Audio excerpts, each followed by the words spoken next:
Bem-vindos ao painel de reestruturação e insolvências nesta quarta edição, aliás, da Advocados Summit. Nesta sessão pretendemos refletir sobre a reestruturação que vai ser necessária adotar no mercado depois desta pandemia que teve estes efeitos absolutamente devastadores, surpreendentes, sincrónicos sobre a economia portuguesa e sobre a economia mundial. O meu nome é Joaquim Sherman Macedo, eu sou sócio coordenador da área de resolução de litígios que compreende a área de reestruturações e insolvências da PLMJ. Tenho aqui comigo o sócio coordenador da área de M&A, Duarte Schmidt-Lino, da PLMJ, e temos um convidado a quem agradecemos muito a simpatia de ter aceitado este convite, que é o João Sousa Leal. O João Sousa Leal, como todos já saberão, é um advisory partner da KPMG, juntou-se à KPMG em 2009, enquanto diretor responsável pela área de fusões e aquisições. Em 2013 passou a integrar o partnership da KPMG, assumindo o cargo de partner de advisory com especial foco na área de investment banking. É um profissional muito conhecido no mercado, especialista na área de M&A, fundraising, reestruturações e privatizações e a pessoa certa para discutir estes temas que a todos nos preocupam. Como é do conhecimento geral, em 2020 o nosso PIB caiu, segundo o INE, 7,6%. A nossa procura interna registrou uma redução de 4,7% em termos reais, após um aumento no ano anterior de 2,8%. Os setores do alojamento e da restauração e dos transportes e armazenagem tiveram reduções no volume dos seus negócios da ordem dos 96% e 78%, respectivamente. 62% das empresas portuguesas registaram uma redução do seu volume de negócios. Estas medidas, as medidas que foram sendo aprovadas pelo Governo para assegurar a manutenção do tecido empresarial, foram consideradas fundamentais para a manutenção da maior parte das empresas. Sem estas medidas, 32% das empresas não teriam conseguido aguentar mais de 6 meses na situação pandemia. Na área específica do alojamento e da restauração, 74% das empresas não teriam aguentado estes 6 meses. Temos um crescimento do endividamento das empresas, apesar das moratórias, e de 2019 para 2020, a percentagem do número de empresas com capitais próprios negativos subiu de 4% para 5%, em média, sendo que nos setores do alojamento e da restauração subiu de 4% para 16% e estima-se 26% em 2021. Portanto, 26% das empresas que se dedicam ao alojamento e restauração vão ter capitais próprios negativos no ano de 2021. Nos transportes subiu de 5% para 7% e estima-se 12% em 2021.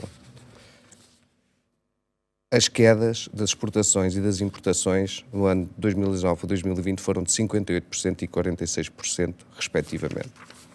Estamos, portanto, perante um panorama completamente devastador de uma economia que estava já ela própria em recuperação e em restauração, e por isso pergunto desde já aqui ao João, a quem lanço este desafio de responder, neste momento em que estamos a ver o fim ao desconfinamento, na tua opinião, quais são as tendências de investimento em vista a uma retoma que é imprescindível?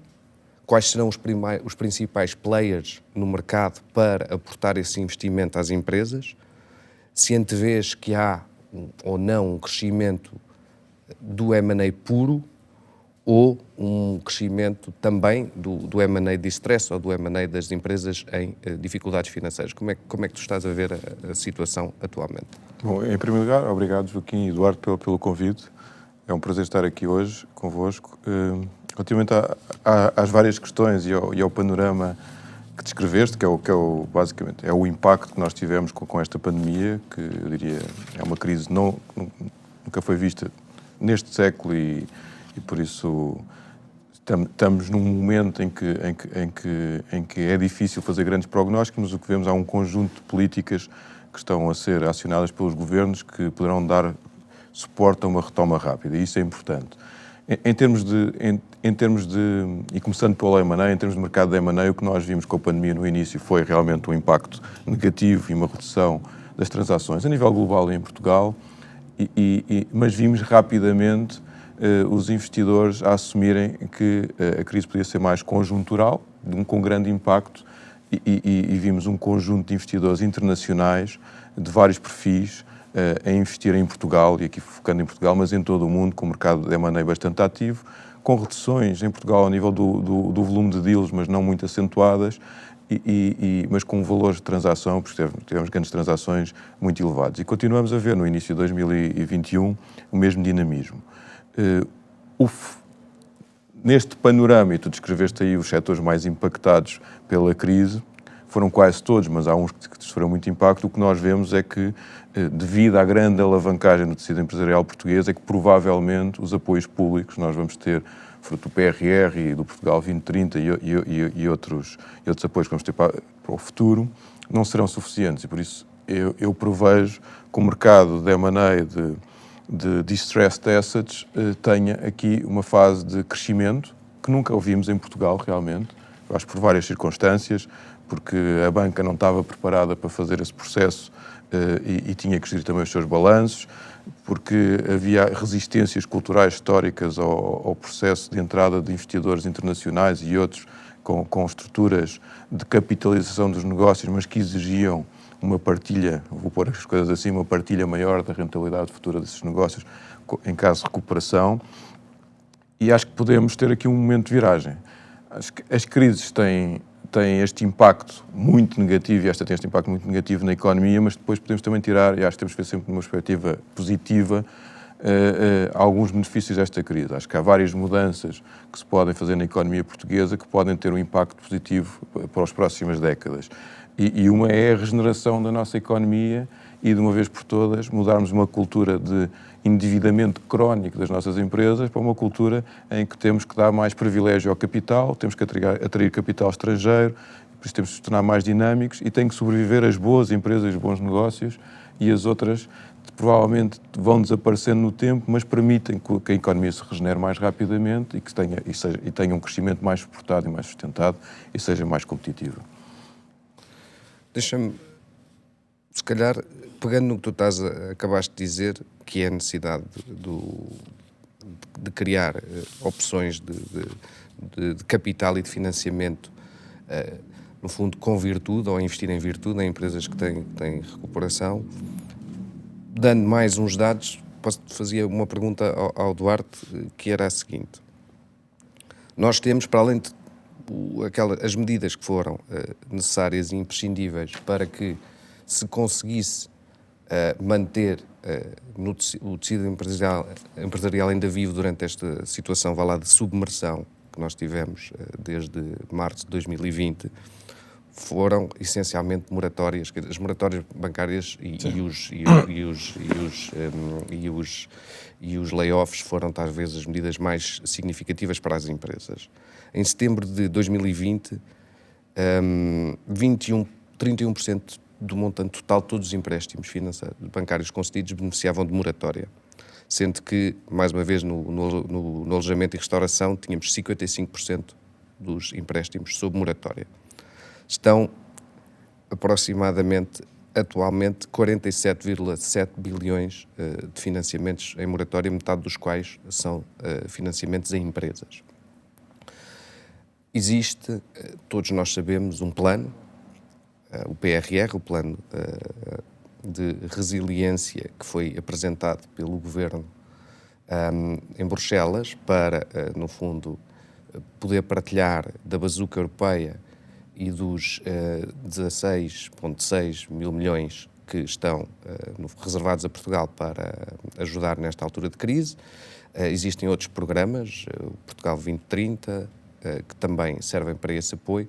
Como é que tu vês os esforços até agora para esta capitalização chegar à economia que vai ver o fim deste regime assistencial das moratórias em setembro de 2021? Bom, enfim, Acho que o que foi implementado até agora permitiu que aguentar muitas coisas e aliviar os custos operacionais e a tesouraria de várias empresas. As empresas também têm sido atingidas de forma assimétrica. Há muitas que continuam a operar, melhor ou pior. Há setores mais marginalizados. Há algumas que estão melhor. Os setores do gás, eletricidade, enfim, até os têxteis de lar, enfim, tudo aquilo que continuámos a utilizar na nossa vida confinada, em geral beneficiou. Houve outros que pararam. As atividades que vivem da vida exterior tiveram um impacto muito maior e alguns têm um impacto médio. E, portanto, os efeitos são muito diferenciados. Estas medidas permitiram aguentar todas, evitar um pico alto da taxa de desemprego, que subiu um bocadinho, mas marginalmente. Enfim, agora, as medidas mais de fundo, em termos de financiamento, não sabemos bem, sabemos os montantes globais, imaginamos, ou há indicações de que serão mais dirigidas a setores mais afetados, mas os detalhes estão ainda por definir e, portanto, isso com certeza ajudará a resolver uma parte dos problemas, não resolverá todos, até porque há uma parte dos problemas do setor corporativo português que vem de trás, não é? E esse é um dos grandes perigos do momento em que vivemos, que é estas medidas preservarem a manutenção de empresas no nosso tecido empresarial, que já não cá deviam estar há muito tempo, cuja resolução tem sido adiada há muito tempo, como o João dizia. É um dos problemas que temos e que acho que vamos continuar a ter, e que acho que, numa enorme medida, eu acho que esse atraso resulta dos incentivos regulatórios ou do efeito dos incentivos perversos que a regulação bancária cria para os bancos. Os bancos, para preservar o capital, têm incentivos a resolver os problemas tarde e noutra medida, também nas insuficiências do nosso sistema judicial e parajudicial. Quando parajudicial digo, falo em todos os agentes e instituições que fazem parte do processo de reestruturação e de insolvência. Nós sabemos, por experiência, há vários casos muito bem sucedidos em Portugal, e tivemos a sorte de estar envolvidos em alguns, de empresas que estavam mesmo insolventes, que tinham um balanço que tornava impossível continuarem a cumprir as suas responsabilidades e que, através de processos judiciais e com litigância, etc., foi possível dar a volta. Portanto, o sistema pode funcionar se juntarem um conjunto de circunstâncias favoráveis, mas para que possamos resolver o problema de uma forma estruturada, é fundamental que essas circunstâncias se juntem muito mais vezes. E agora, perante os efeitos desta calamidade que vivemos e que vai certamente gerar um aumento de procura de situações que exigem a resolução, é preciso que se pense seriamente em aumentar a capacidade que já era fraca e mais uma vez, fraca, sobretudo em certas zonas, não é? Que é as zonas onde há mais necessidades e mais problemas, não é? As zonas onde há mais indústria e atividade económica são aquelas em que os tribunais têm menos capacidade de responder e, portanto, isto, com o aumento do fluxo que seguramente vai acontecer, tudo isto precisa de ser olhado com muita atenção e muita inteligência, de uma maneira que não tem sido nunca olhada nem no âmbito do programa anterior da Troika, apesar de ter sido um dos compromissos de Portugal, e olhar para alguns grupos corporativos cujo papel é decisivo nisto e que, por mais reformas que façamos, se não mudarmos os incentivos que eles têm, acho que as coisas vão ficar na mesma. Estou completamente de acordo com isso. Aliás, e estavas a referir o facto de termos trabalhámos muitas vezes em conjunto, apesar de sermos de origens, de áreas diferentes, mas a reestruturação e as fusões e aquisições têm que estar em conjunto. É São imprescindível uma aproximação multilateral para conseguir fazer e cumprir com sucesso quer um plano de revitalização, quer um RER, quer qualquer outra reestruturação empresarial.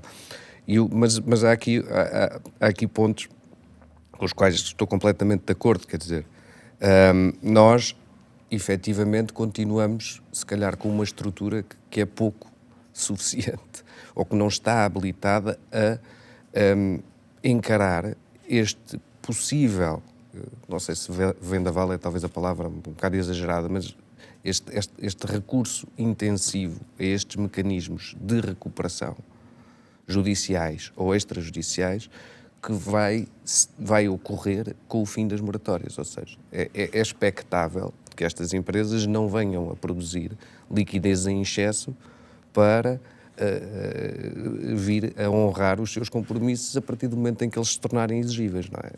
Vai a 32%, e portanto é preciso perceber se há ou não a necessidade de fazer um reforço, e esse reforço completamente pensado, das medidas judiciais de assistência a estas empresas. A Lei 75/2020, que foi uma lei que introduziu o PEV, entre outras coisas, tenta ir buscar alguma solução a isto.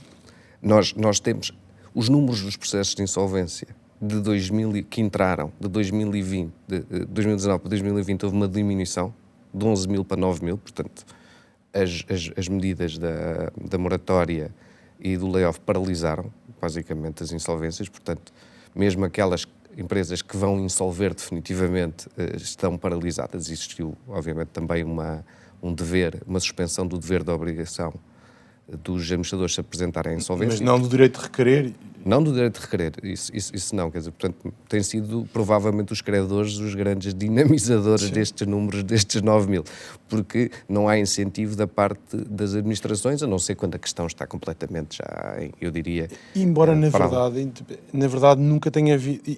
Isso não fará assim tanta diferença, porque como não há consequências em termos de responsabilização do não cumprimento do dever de apresentação, os gestores não se apresentam, a empresa insolvente não se apresentam, a lei prevê consequências graves, mas nós sabemos que não é prática dos juízes aplicarem esses mecanismos.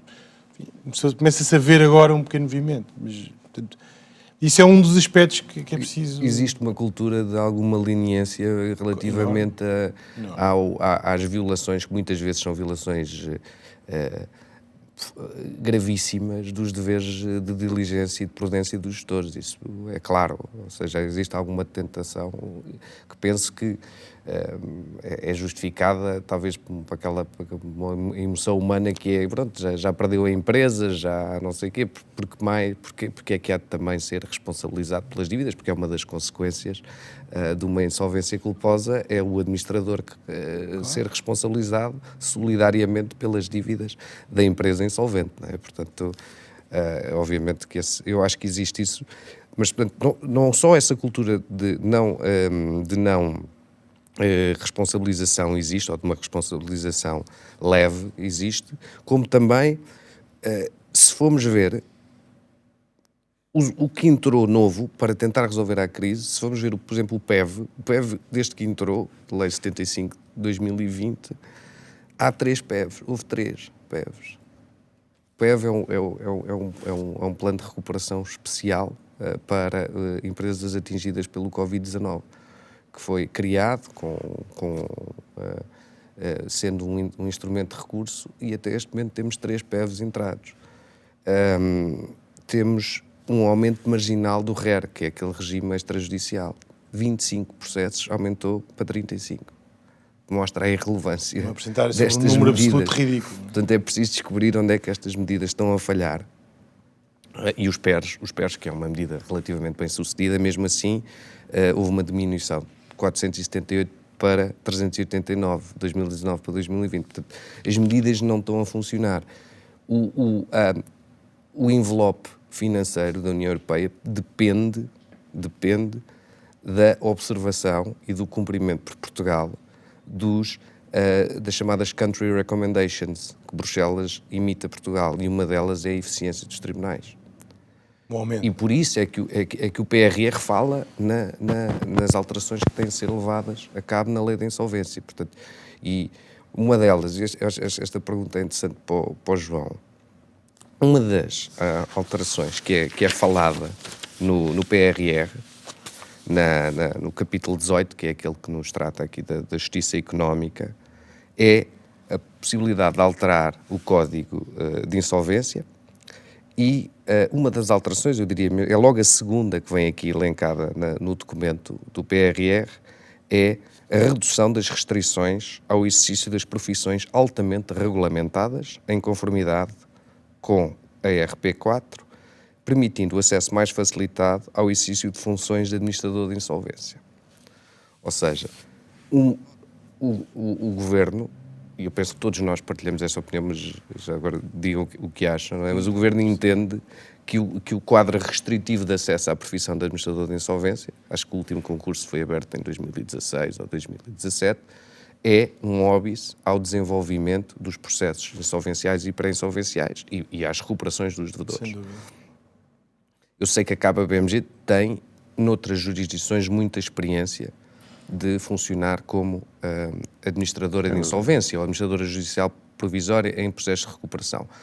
Qual é que é a tua visão sobre isso? Achas que Portugal podia também ser uma dessas jurisdições que acolhia a possibilidade de ter consultoras a fazer e a intervir na reestruturação das empresas com os vossos conhecimentos, com as vossas capacidades? Eu acho que é essencial, não é? Nós, na KPMG, já debatemos intensamente esse tema, já mesmo a nível da Comissão Europeia já se fizeram alguns trabalhos em que a KPMG participou nesses processos, relativamente a alterações que podem ser implementadas em Portugal, e temos uma visão, como descreveste, bastante clara quanto ao tema, porque verificamos o que se passa noutros países, as taxas de recuperação, a celeridade dos processos, quando são geridos por entidades que são muito mais capazes. Isto, nós temos a profissão do administrador judicial protegida e a ser exercida por pessoas que têm limitações, porque não têm uma estrutura por trás que lhes permite, basicamente, nos dias de hoje, terem as capacidades todas para gerir um negócio e para recuperar um negócio, não é? E não é só do ponto de vista financeiro ou do ponto de vista jurídico da gestão da própria insolvência ou da recuperação da empresa. E por isso, as consultoras, isso tem que ser reconhecido, têm um conjunto de competências já internalizadas que conseguem, basicamente, prestar esses serviços de forma transversal às várias necessidades de determinadas indústrias e, por isso, ter um impacto, eu diria, muito mais rápido na recuperação dos negócios, porque, quer dizer, nós temos internalizadas desde know-how ao nível de indústrias diferentes e da gestão operacional de algumas indústrias, know-how financeiro, de gestão financeira, de transações, como falámos no início, não é? E muitas dos processos de recuperação das empresas ou mesmo processos de insolvência, passam por transações, quer seja uma recuperação pela capitalização e entrada de novos acionistas, quer seja uma insolvência em que há venda de ativos. Por isso, tudo isso pode ser otimizado. Eu acho que pode haver um lugar para os gestores de insolvência num novo quadro.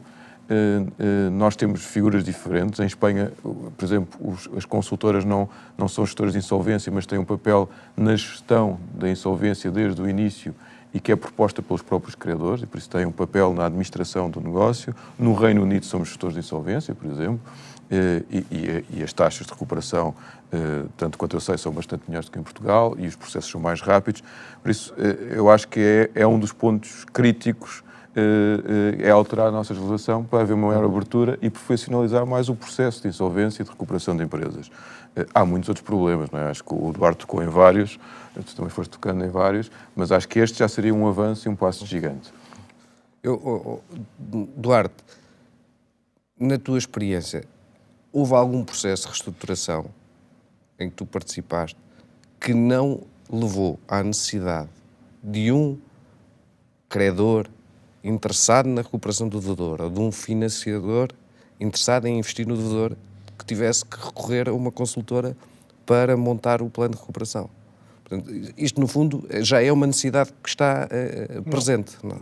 Os processos em que nós temos trabalhado, e naturalmente são de dimensão relevante, como eu dizia há pouco, temos até temos casos de sucesso muito relevantes e muito gratificantes, porque as empresas continuaram e preservaram-se empregos, etc. Exigiam sempre muito trabalho, muita análise e portanto, a capacidade operacional que foi sempre trazida por consultores e especialistas. Nesses casos foi possível, havia investidores interessados na recuperação e portanto, conseguiram suportar os custos. Eu também devo dizer que acho que o panorama geral dos administradores de insolvência é mau, mas há exceções, felizmente. Agora, não se reestrutura uma economia com as necessidades que tem com exceções, não é? Não é com... enfim, trabalhamos com algumas exceções que são, de facto, valorosos, que são empenhados, briosos e que estão disponíveis a aceitar a ajuda de que necessitam para fazer as análises e os atos de gestão inúmeros que requerem e muitas vezes ficaram num papel de gestão operacional de empresas complexas durante muito tempo, não é? Nessas circunstâncias foi possível sempre obter essa ajuda. Não é por sistema e tem que ser por sistema, não é? E eu acho que estamos a falar, aliás, de um conjunto, de uma corporação que supostamente é regulada, mas se formos ver os dados divulgados, é muito pouco regulada, porque as ações disciplinares são muito limitadas, mas isso aliás é verdade genericamente em Portugal, até em relação aos advogados, num grau menor, mas em relação aos juízes também é um aspecto interessante. E mudando a conversa para aí, eu acho que é um aspecto que é fundamental mudar. Já falei há pouco, os incentivos para que os vários agentes destes processos façam a sua parte com a máxima competência possível é decisivo. Há aqui uma coisa, João, eu há pouco dizia, eu intuitivamente espero que haja um aumento de insolvências e acho que há setores em que o que há a fazer é liquidar. Não? Imagino que na restauração são empresas com capital ligeiro e pouco complexas. Provavelmente a melhor coisa para toda a gente é liquidar e começar de novo. Mas como é que tu vês a capacidade, assim, tu que tens uma visão melhor do balanço e do fundo de maneira das empresas, também tens essa expectativa? Tenho. Bom, nesses setores e nessas indústrias em que temos empresas de menor dimensão, acho que isso vai acontecer, mas também acho que não devemos ficar muito preocupados. Eu sei que isto afeta a vida de algumas pessoas individualmente, isso é sempre assim, mas regenera rápido e acho que vamos perceber que essa regeneração é positiva. E por isso, de uma forma geral, até para os afetados no primeiro momento. E por isso, pelo menos essa é a minha convicção. E acho que isso verifica-se nas economias, eu diria, mais liberais ou mais abertas e com mercados de emprego mais flexíveis e por isso o impacto é positivo. O problema que estamos a discutir das empresas se arrastarem em processos de PER, que normalmente são pré-insolvências ou insolvências e os processos serem muito longos, é que temos muitas vezes empresas a competir que criam também distorções no mercado, não é? Porque basicamente estão a competir com empresas que são viáveis e operacionalmente saudáveis e normalmente depois tomam decisões de gestão irracionais, basicamente para gerir o tal fundo de maneio e a tesouraria e vão-se mantendo à tona, não é? E depois temos aqui um problema crónico, que é as boas empresas serem afetadas e a serem basicamente terem as margens pressionadas por empresas que estão a tentar sobreviver, estão-lhes a dar alguns esteroides de vez em quando para se aguentar, porque também há alguns interesses às vezes em aguentar essas empresas há algum tempo, e por isso criamos aqui uma dinâmica que é bastante negativa para a economia e pronto, e acho que isso tem que ser resolvido, temos que pôr de uma vez por todas na cabeça que essa regeneração rápida da economia pode ser feita com processos muito mais rápidos e com uma atuação muito mais profissional. E eu concordo contigo, nem todos os gestores de insolvência são um tema, e eu acho que eles têm um papel, já disse isto, e têm um papel de relevo, mas temos que melhorar, tem que haver um envolvimento dos assessores jurídicos, que já tem que haver por natureza, mas todo o tipo de áreas de conhecimento que permite fazer um processo melhor e mais robusto. Não, e nós estamos aqui a falar disto há aqui esta questão conjuntural, mas o que estamos aqui a dizer era válido na quase totalidade pré-pandemia. Quer dizer, a pressão, há aqui uma pressão extra, mas esta questão das empresas zombies e das incapacidades do sistema é verdade desde há muito tempo, não é? E, portanto, isto pode ser uma oportunidade dramática para resolver aqui um problema complexo. Enfim, parecemos aqui os... Pois, eu a propósito, estavam os dois de vocês a falar sobre a sanitização e a possibilidade de uma liquidação rápida, especialmente em empresas que até não faz sentido manter-se, porque são completamente zombies e não têm valor acrescentado, para libertar até os próprios gestores e os donos dessas empresas. E depois é preciso ligar isso com a necessidade de fazer uma liquidação muito rápida e uma distribuição rápida do que se apurar aos credores, não é? Por dinheiro a circular outra vez. E nós continuamos numa loucura de não conseguir distribuir o dinheiro aos credores por causa da demora de anos sob as emissões das sentenças de verificação e graduação de créditos. Houve agora, também com aquela Lei 75 de 2020, a possibilidade de fazer rateios parciais obrigatórios, desde que não houvesse impugnações, mas mesmo assim os números também são muito baixos e, portanto, é aí também que tem que aumentar, ou seja, não funcionou, liquidou e distribuiu. Mas lá está, quer dizer, podes fazer todas as reformas legais que quiseres e criar os mecanismos. Se os juízes não os aplicarem e não tiverem incentivos, seja positivos ou negativos, para recorrerem aos novos mecanismos que as reformas criam, vais ficar na mesma, não é? Portanto, é preciso perceber porque é que as coisas não estão a acontecer, para além da existência de leis que os permitam, porque esse tema muitas vezes não é onde a coisa empanca, não é? E acho que nesse caso em particular já não é. Ainda há ali 1 ou 2 toques, mas é possível já fazer muito mais do que está a ser feito. Mesmo assim, o PRR ainda vem propor que sejam os administradores de insolvência pobres, para além de terem que fazer aquilo tudo que não conseguem fazer e terem os honorários deles capeados a 50 mil euros, o que pode fazer sentido numa empresa média, mas numa empresa grande não faz sentido nenhum. Não é? Esse é outro dos temas. Não é? Quer dizer, eles também não há incentivos, que está fechado, mas também não há incentivos para atrair pessoas ou organizações com capacidade. Mas o que eu estava a dizer é que o PRR prevê que eles também venham a fazer uma proposta de graduação dos créditos que pode ser homologada por juiz. Portanto, já se está a tentar também tirar essa decisão da cadeia do juiz. Já é possível os juízes fazerem, os juízes não fazem. Se calhar têm trabalho a mais e se calhar é melhor que estejam... E acho que um dos movimentos é reduzir o papel do juiz ao mínimo, à resolução do conflito de interesse na medida em que seja mesmo impossível que aconteça de outra forma. Portanto, isso parece-me uma boa medida, mas depois é preciso que decidam. E não é evidente que só com a alteração e só permitindo aos administradores de insolvência que façam o trabalho, que eles depois deem o mergulho de fé e homologuem aquilo. Portanto, é preciso olhar o que é que é preciso fazer para os empurrar. Não é? É isso. Mas enfim, eu acho que o nosso tempo acabou. Podíamos continuar aqui várias horas à conversa, porque isto, umas coisas iam pegando com as outras. Enfim, queria agradecer a todos por terem visto e muito obrigado.